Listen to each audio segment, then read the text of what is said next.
कहानी की शुरुआत होती है स्कॉटलैंड के एक RAF एयरबेस पर, जहां काफी तेजी से तैयारियां चल रही थी। एक फ्लाइट वहां लैंड करने वाली थी जिसे हाईजैक कर लिया गया था। इस सिचुएशन को संभालने के लिए कर्नल ड्रमंड को बुलाया गया। फिर जैसे ही वो बेस पर पहुंचा तो एक ऑफिसर ने उसे बताया कि उनका मानना था कि प्लेन का पायलट और को पायलट दोनों मर चुके थे, और साथ ही उन्हें ये खबर भी मिली थी कि प्लेन में कम से कम एक ऐसा इंसान मौजूद था जो जर्मन आतंकवादी वॉचलिस्ट में शामिल था। इसके बाद ड्रमंड कंट्रोल सेंटर की तरफ बढ़ा। वहां एक ऑफिसर प्लेन से संपर्क में था और लैंडिंग इंस्ट्रक्शंस दे रहा था, जबकि दूसरा ऑफिसर उनकी फ्लाइट पर नजर रखे हुए था। फिर कुछ ही देर बाद प्लेन रनवे पर उतर गया, लेकिन लैंडिंग काफी मुश्किल थी। लैंडिंग होते ही ड्रमंड ने अपने फौजियों से विजुअल कॉन्फर्मेशन मांगी और तुरंत प्लेन से संपर्क किया ताकि अंदर की सिचुएशन समझ सके। लेकिन तभी अचानक प्लेन के एक दरवाजे के पास थोड़ी हलचल दिखाई दी और अगले ही पल एक पैराशूट नीचे गिरा। तब फौजियों ने देखा कि एक छोटा लड़का उससे नीचे उतर रहा था।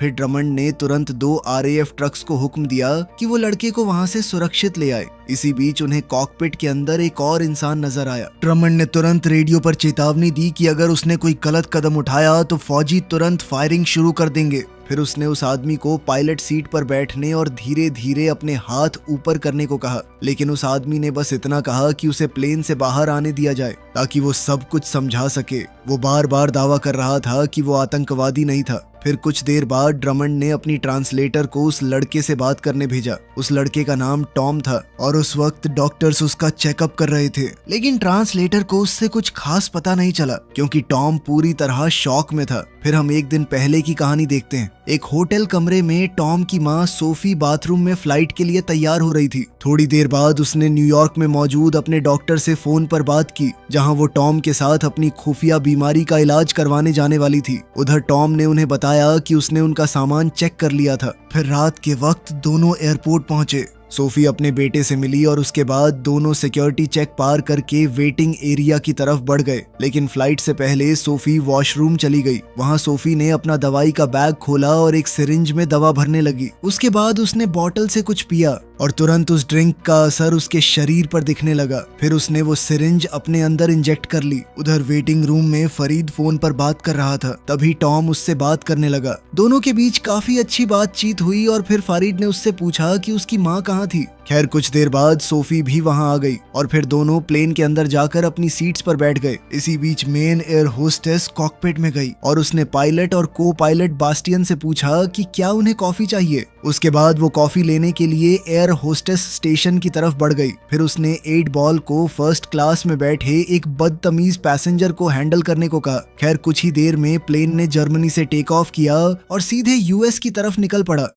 इसके काफी घंटों बाद सोफी वॉशरूम से अपनी सीट पर वापस आई। वो अपनी नोटबुक में कुछ लिख रही थी कि तभी उसे अंदर अपनी और अपने पति की एक तस्वीर मिली। तस्वीर देखते ही उसे पुराने दिन याद आने लगे थे। उसकी यादें एक आम परिवार के माहौल से शुरू हुई, लेकिन धीरे धीरे हालात काफी खतरनाक बन गए। वो और उसका पति अपने छोटे बच्चे के साथ किसी सुनसान जगह पर फंस गए थे। तब मदद लाने के लिए उसका पति वहां से चला गया, जबकि सोफी बच्चे के साथ वहीं रुक गई। खैर फिर इधर फ्लाइट में सोफी ने महसूस किया कि प्लेन के सामने वाले हिस्से में कुछ गड़बड़ चल रही थी। 8 बॉल एक गुस्सैल पैसेंजर को कंट्रोल करने की कोशिश कर रहा था कि तभी एक एयर मार्शल ने आकर उस आदमी को काबू किया। फिर कुछ ही पल बाद दूसरा एयर मार्शल भी उनके पास आ गया, लेकिन असली शौक अभी बाकी था। जब दोनों मार्शल्स उस यात्री से बात कर रहे थे, तब 8 बॉल ने अचानक चाकू निकाला और दूसरे मार्शल को मार डाला। उसी वक्त वो पैसेंजर पहले मार्शल पर टूट पड़ा। फिर 8 बॉल ने पूछा कि तीसरा एयर मार्शल कहाँ था। जैसे ही उसे खबर मिली, उसने अपने एक आदमी को उसे मारने भेज दिया। फिर कर्टिज ने तीसरे मार्शल को मारकर उसकी बंदूक ले ली और वापस 8 बॉल के पास आ गया। लेकिन उसके बाद जो हुआ उसने काल तक को हिला दिया। 8 बॉल ने बचे हुए मार्शल को बहुत ही बेरहमी से मार डाला था। दूसरी तरफ सोफी को महसूस होने लगा कि प्लेन में कुछ बहुत गलत हो रहा था।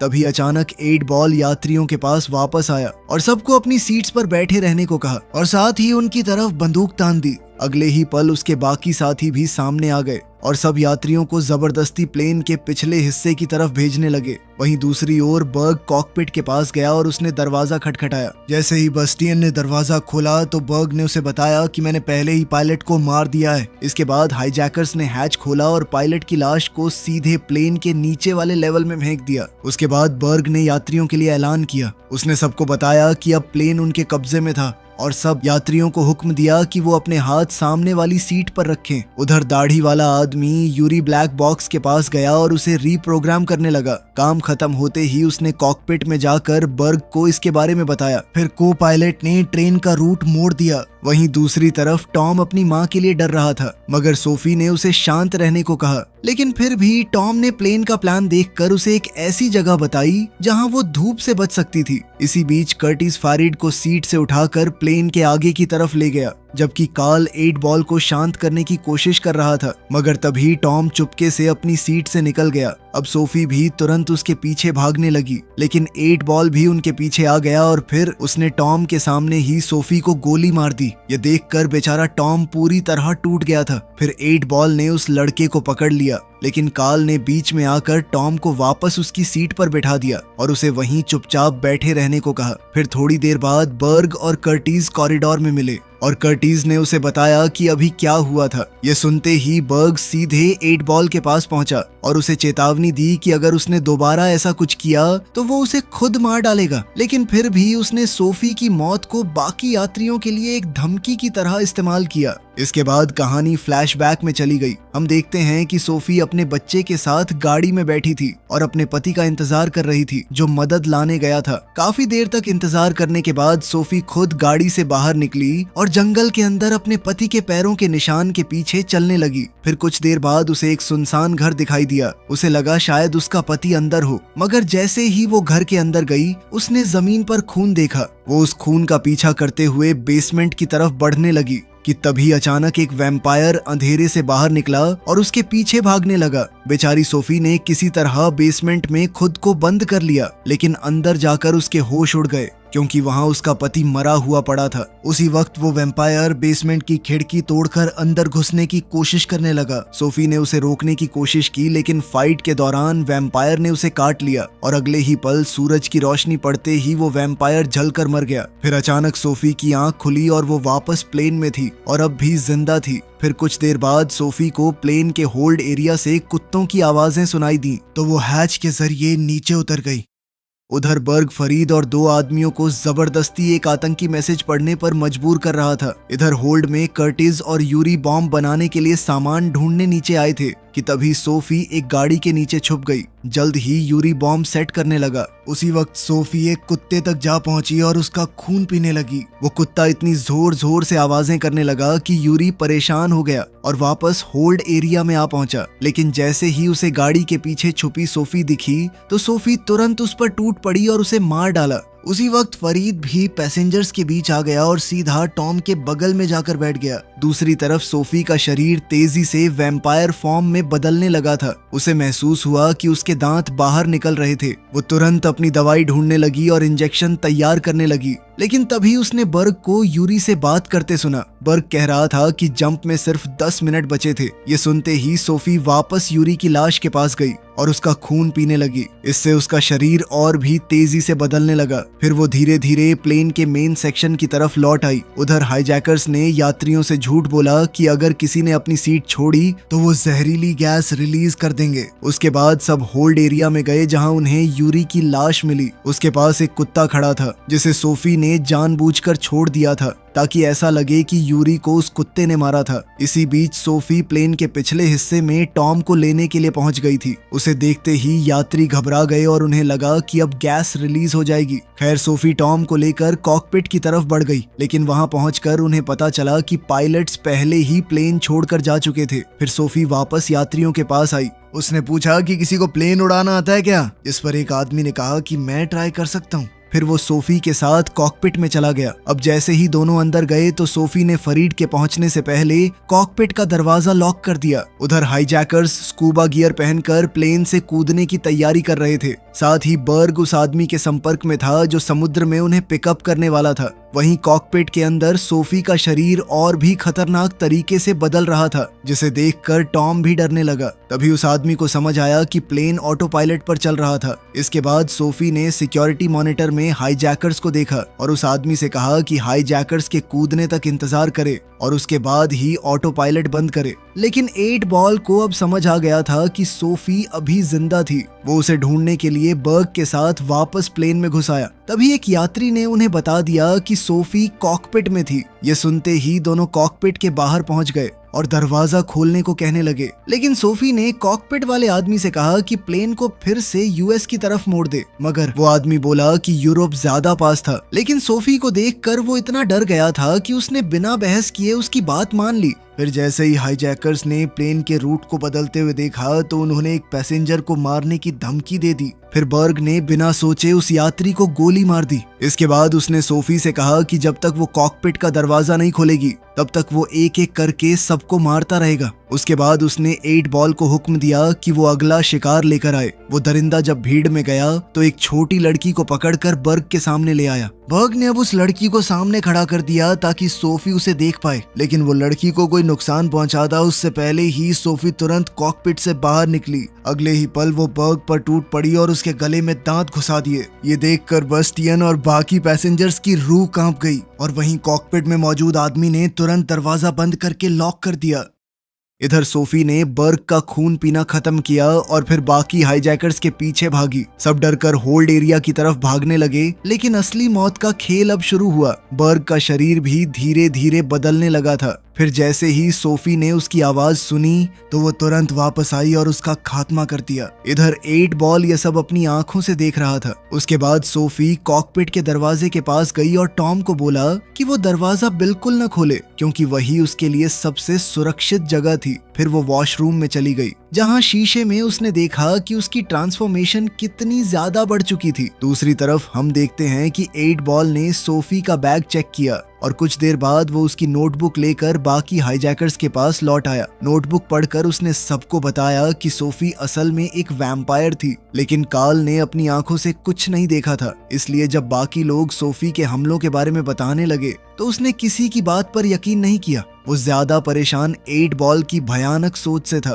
तभी 8 बॉल ने सबको एक यूवी लाइट दिखाई जिससे वो सोफी को नुकसान पहुंचाना चाहता था। उधर सोफी ने फिर से अपनी दवाई इंजेक्ट की और तभी एक और फ्लैशबैक शुरू हो गया। हम देखते हैं कि सोफी अपने बच्चे टॉम का ख्याल रखने की कोशिश कर रही थी और साथ ही अपनी खून की भूख भी शांत करने की। लेकिन जब बच्चा लगातार रोता रहा तो एक पल के लिए सोफी के अंदर का राक्षस बाहर आ गया। वो उस पर गुर्राने लगी, लेकिन अगले ही पल वो खुद को रोकने के लिए बाथरूम में भागी और अपने दांत तोड़ डाले ताकि वो टॉम को कभी नुकसान न पहुंचाए। इसके कुछ वक्त बाद सोफी वापस उसी घर में गई जहां वो वैम्पायर बनी थी। वहां उस वैम्पायर का बाप सामने आया जिसने सोफी को काटा था। उस आदमी ने बताया कि उसका बेटा कभी खुद को काबू नहीं कर पाया था, और सच तो ये था कि वो खुद भी नहीं कर पाता था, चाहे वो नॉर्मल दिखने का कितना भी नाटक करे। ये कहकर उसने सोफी को गोली मार दी, क्योंकि उसका मानना था कि उन जैसे लोग सिर्फ बदनसीबी और दर्द लेकर आते थे। वहीं प्लेन में 8 बॉल लकड़ी को छील कर एक भाला बना रहा था,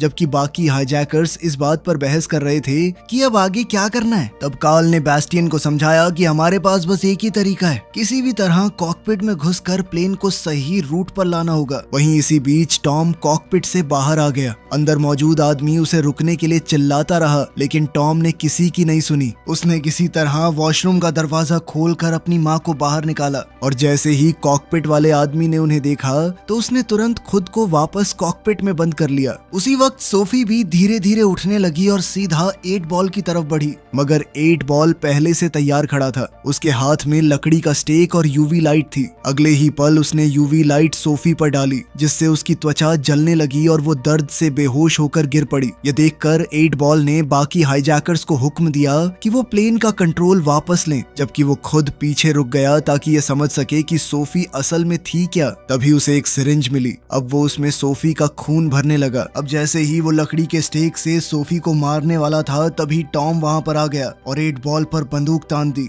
लेकिन वो दरिंदा बिल्कुल नहीं डरा। वो धीरे धीरे टॉम की तरफ बढ़ने लगा और जैसे ही उसने बंदूक पकड़ने की कोशिश की, अचानक से ट्रिगर दब गया और अगले ही पल प्लेन की खिड़की टूट गई। इस वजह से कैबिन का प्रेशर अचानक गिर गया और पूरा प्लेन जोर जोर से हिलने लगा। उधर कॉकपिट में बेस्टियन ने सबको सावधान किया कि ऑक्सीजन सिर्फ 10 मिनट के लिए बची थी और अगर प्लेन को जल्दी नीचे नहीं लाया गया तो सब मारे जाएंगे। इसी बीच हम देखते हैं कि सोफी ने टॉम को ऑक्सीजन मास्क तक पहुंचाया। फिर उसने जल्दी से बंदूक उठाई और 8 बॉल को गोली मार दी। इसके बाद 8 बॉल वहां से भागने लगा। दूसरी तरफ हम देखते हैं कि कॉकपिट में मौजूद आदमी एक साथ दरवाजा पकड़कर और ऑक्सीजन मास्क तक पहुंचकर खुद को बचा नहीं पाया और बेहोश हो गया। बस इसी मौके का फायदा उठाकर हाईजैकर्स वापस कॉकपिट के अंदर घुस गए थे। उधर सोफी टॉम को लेकर यात्री वाली साइड आई और उसे फारिद के हवाले कर दिया, मगर तभी अचानक प्लेन और भी नीचे गिरने लगा, लेकिन सोफी सीधे 8 बॉल के पीछे निकल पड़ी। फिर कुछ देर बाद उसने उसे एक बुलेट प्रूफ कार के अंदर छुपा हुआ पाया। अब सोफी ने उस पर कई गोलियां चलाई पर कोई असर नहीं हुआ और फिर 8 बॉल ने कुछ ऐसा किया जिसने सोफी को भी डरा दिया। उसने सिरिंज उठाई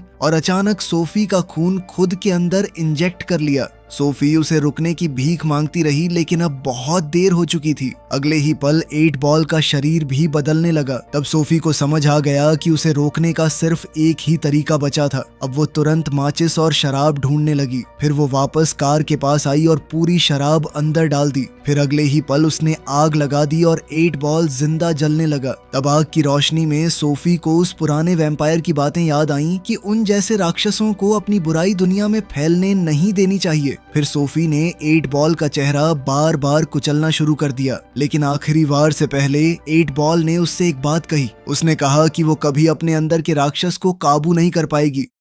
इसके कुछ देर बाद प्लेन आखिरकार स्टेबल हो गया, लेकिन हाईजैकर्स ने देखा कि होल्ड एरिया में आग लगी थी। वो नीचे जाने ही वाले थे कि तब तक सोफी किसी तरह आग पर काबू कर चुकी थी और वापस प्लेन के अंदर घुस रही थी। लेकिन जैसे ही हाईजैकर्स ने उसे देखा तो उन्होंने तुरंत फायरिंग शुरू कर दी। ये देखकर सभी यात्री बुरी तरह घबरा गए और सब आगे की तरफ भागने लगे। उन्हीं में फारिड भी था जो टॉम को लेकर भाग रहा था। मगर बाद में हाईजैकर्स जब वापस बुलेट प्रूफ कार के पास पहुंचे तो उन्होंने देखा कि 8 बॉल अभी भी जिंदा था, लेकिन अगले ही पल वो अचानक कर्टिस पर टूट पड़ा और उसका खून पीने लगा। फिर वो कार से बाहर निकला और बाकी लोगों के पीछे भागने लगा। उधर सोफी ने होल्ड एरिया का दरवाजा बंद कर दिया था। तभी उसे टॉम की आवाज सुनाई दी जो चिल्लाकर कह रहा था, ये सब लोग मुझे मारना चाहते हैं। लेकिन फरीड ने तुरंत कहा कि वो उसे कोई नुकसान नहीं पहुंचाएंगे। लेकिन बाकी पैसेंजर ऐसा ही सोच रहे थे, क्योंकि उसी वक्त एक पैसेंजर ने सोफी पर गोली चला दी। ये देखते ही सोफी उस पर टूट पड़ी। बाकी लोग उसे रोकने की कोशिश करने लगे, लेकिन वो सबको झटके से हटाकर सीधे फारिद की तरफ बढ़ने लगी। लेकिन फिर टॉम ने किसी तरह उसे समझाया और फारिद को न मारने के लिए मना लिया। लेकिन इतने में उस दूसरे पैसेंजर ने उस पर बंदूक तान दी थी। लेकिन तभी सोफी को होल्ड एरिया से दूसरे वैम्पायर्स की आवाजें सुनाई दी। उसे समझ आ गया था कि अगर वो वापस प्लेन में आ गए तो सब खत्म हो जाएगा। अगले ही पल वो नीचे भागी और 8 बॉल को एक दरवाजे के पीछे बंद करने की कोशिश करने लगी। फरीद भी उसकी मदद के लिए नीचे आ गया, लेकिन 8 बॉल ने तुरंत उसे काट लिया। तभी दूसरे आदमी ने 8 बॉल को गोली मार दी जब वो दरवाजा तोड़कर बाहर निकलने लगा था। लेकिन अब फारिद जख्मी हो गया था और फिर सोफी को एक बहुत ही मुश्किल फैसला लेना पड़ा। उसने तुरंत फारिद का हाथ काट डाला ताकि इन्फेक्शन उसके पूरे शरीर में न फैल सके। इसी बीच नीचे से कर्टिस, जो पूरी तरह से वैम्पायर बन चुका था, प्लेन में घुसने की कोशिश कर रहा था। लेकिन सोफी ने किसी तरह कर्टिस और 8 बॉल दोनों को खत्म कर दिया और एयर होस्टेस को वैम्पायर बनने से बचा लिया। उसके बाद वो वापस यात्रियों के पास गई जहां उसे बस्टियन मिला। फरीद भी सबको समझा रहा था कि सोफी उनकी मदद कर रही थी। फिर सोफी बस्टियन को लेकर कॉकपिट में गई। वहां बस्टियन ने बताया कि फ्यूल बहुत कम बचा है और उन्हें जल्दी से पास में एयरपोर्ट ढूंढकर लैंडिंग करनी पड़ेगी। इसके बाद फरीद और टॉम ने सोफी को समझाया कि वो कॉकपिट के नीचे वाली अंधेरी जगह में चली जाए, जबकि फरीद खुद बस्टियन के साथ वहीं रुक गया। फिर कुछ देर बाद जैसे ही पायलट का संपर्क पास के RAF एयरबेस से हुआ तो उसने उन्हें बताया कि प्लेन हाईजैक हो गया था, लेकिन उन्होंने जैसे तैसे हाईजैकर्स को हराकर कार्गो होल्ड में बंद कर दिया था। वहीं दूसरी तरफ टॉम अपनी माँ की दवाई ढूंढने के लिए ऊपर चला गया और तभी यात्रियों को होल्ड एरिया से वैम्पायर्स की खौफनाक आवाजें सुनाई देने लगी। उनमें से एक जख्मी पैसेंजर, जो कि वैसे भी मरने ही वाला था, खुद वैम्पायर्स के पास चला गया। उसने 8 बॉल को आजाद कर दिया और खुद को काटने के लिए बोला। लेकिन 8 बॉल ने तो उसकी तरफ देखा तक नहीं। वो सीधे भागकर बाकी यात्रियों पर टूट पड़ा। सोफी और फारिड ने देखा कि हर तरफ सिर्फ चीखें और खौफनाक मंजर था और बाकी यात्री जान बचाने के लिए कॉकपिट का दरवाजा तोड़ने की कोशिश कर रहे थे, मगर बेस्टियन ने कॉकपिट का दरवाजा खोलने से सीधे मना कर दिया। तब सोफी को समझ आ गया था कि प्लेन को लैंड करवाना बहुत खतरनाक होगा, क्योंकि अगर वैम्पायर्स बाहर निकल गए तो सब बर्बाद हो जाएगा। लेकिन फरीद का मानना था कि उन्हें प्लेन लैंड करना चाहिए और उसके बाद उसे बॉम्ब से उड़ा देना चाहिए। बस इसी प्लान के साथ वो दोनों फ्यूल टैंक के पास गए ताकि बॉम्ब सेट कर सके। अब वहां उन्हें डेटोनेटर तो मिल गया, लेकिन टाइमर मिसिंग था। हालात समझते हुए सोफी खुद को कुर्बान करने को तैयार हो गई। उसने कहा कि जब सब प्लेन से बाहर निकल जाएंगे तब वो खुद ब्लास्ट करेगी। लेकिन टॉम अपनी माँ को मरने के लिए छोड़ने को तैयार नहीं था। अगले ही पल वो यूवी लाइट लेकर होल्ड एरिया की तरफ भाग गया ताकि हाईजैकर्स का टाइमर ढूंढ सके। नीचे पहुंचते ही वैम्पायर्स उसके पीछे पड़ गए, लेकिन टॉम किसी तरह सबसे बचता हुआ आगे बढ़ता रहा। आखिरकार उसे सही टाइमर मिल गया और वो लेकर कॉकपिट की तरफ लौटने लगा। लेकिन तभी वैम्पायर्स ने उस पर हमला कर दिया और उसके हाथ से यूवी लाइट गिर गई। इधर कॉकपिट से सोफी यह सब देख रही थी और अगले ही पल वो टॉम को बचाने के लिए भाग पड़ी। जाने से पहले उसने बैस्टियन से पूछा कि प्लेन सही डायरेक्शन में जा रहा है ना। बैस्टियन ने बताया कि प्लेन ऑटो पायलट पर है और अब एयर ट्रैफिक कंट्रोल वालों की मदद से कोई भी सुरक्षित लैंडिंग करवा पाएगा। तब सोफी फेरिड की तरफ मुड़ी और उससे वादा लिया कि वो हमेशा टॉम का ख्याल रखेगा। उसके बाद उसने बास्टियन का खून पीना शुरू कर दिया, क्योंकि वो जानती थी कि अब वो पूरी तरह वैम्पायर बनने वाली थी। दूसरी तरफ टॉम को वैम्पायर्स ने घेर लिया था। तभी 8 बॉल ने उसकी चीख सुन ली और उसे अपना शिकार बनाने का ऐलान कर दिया। लेकिन उसके टॉम तक पहुंचने से पहले ही सोफी उस पर टूट पड़ी और फिर होल्ड एरिया में दोनों वैम्पायर्स के बीच खतरनाक फाइट शुरू हो गई। फाइट के दौरान 8 बॉल ने सोफी को काट लिया, लेकिन तब टॉम को एक खतरनाक आइडिया आया। उसने होल्ड का दरवाजा खोलकर प्रेशर ब्लास्ट करने का प्लान बनाया ताकि सोफी 8 बॉल को बाहर धकेल सके। इसी बीच कॉकपिट में फरीद ने देखा कि टॉम नीचे अकेला फंस गया था और तभी 8 बॉल किसी तरह वापस प्लेन के अंदर आ गया और सीधे टॉम की तरफ बढ़ने लगा। इधर हालात देखते ही फरीद ने ऑटो पायलट बंद कर दिया और पूरे प्लेन को एक साइड टिल्ट कर दिया। अगले ही पल सूरज की रोशनी सीधे 8 बॉल पर पड़ी और वो जलकर मारा गया। उधर टॉम ने अपनी माँ को बचाने के लिए अपना ही खून उसे पिला दिया। कुछ पल बाद सोफी होश में आ गई, लेकिन अब वो मुश्किल से खुद को कंट्रोल कर पा रही थी। वो बार बार टॉम पर हमला करने वाली थी, इसलिए उसने खुद ही उसे दूर धकेल दिया और रेंगते हुए वापस होल्ड एरिया में चली गई। इसके बाद RAF बेस पर हम देखते हैं कि टॉम बार बार ट्रांसलेटर से कह रहा था कि फरीद को बचा लो, लेकिन वो रेसिस्ट ऑफिसर कहने लगी कि फरीद मेरे लिए बस एक आतंकवादी है और कुछ नहीं। मगर टॉम बार बार उन्हें समझाने की कोशिश कर रहा था कि उसे वैम्पायर से बचाना बहुत जरूरी है, वरना सूरज ढलने के बाद सब खत्म हो जाएगा। लेकिन किसी ने उसकी बात पर ध्यान नहीं दिया। आखिरकार डॉक्टर्स ने उसे नशे की दवा देकर बेहोश कर दिया और ड्रमंड ने फिर से पूरी कमांड संभाल ली।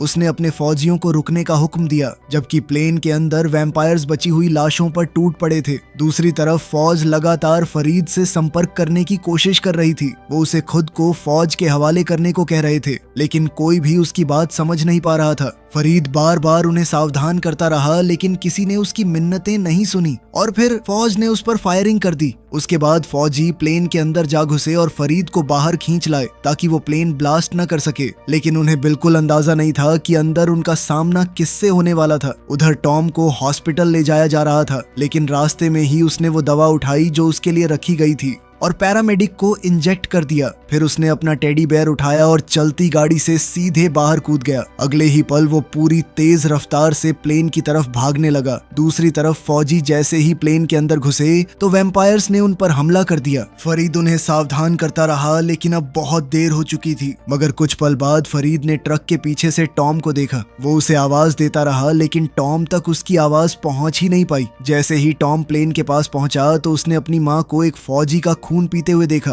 वो जोर से उसे पुकारने लगा, लेकिन अब सोफी पहले जैसी नहीं रही थी और उसी पल टॉम को समझ आ गया कि उसकी माँ सच में खो चुकी थी। फिर उसने बिना एक पल सोचे प्लेन को उड़ा दिया। इतना जबरदस्त धमाका देखकर ड्रमंड और उसके फौजी भी दंग रह गए। आखिरकार फरीद अपनी बची कुची ताकत से मलबे के पास पहुंचा, जहां टॉम अकेला खड़ा था और फिर दोनों एक दूसरे को गले लगाकर रो पड़े। वीडियो पसंद आई तो लाइक कर देना, चैनल को सब्सक्राइब कर लेना। मिलते हैं अगली वीडियो में।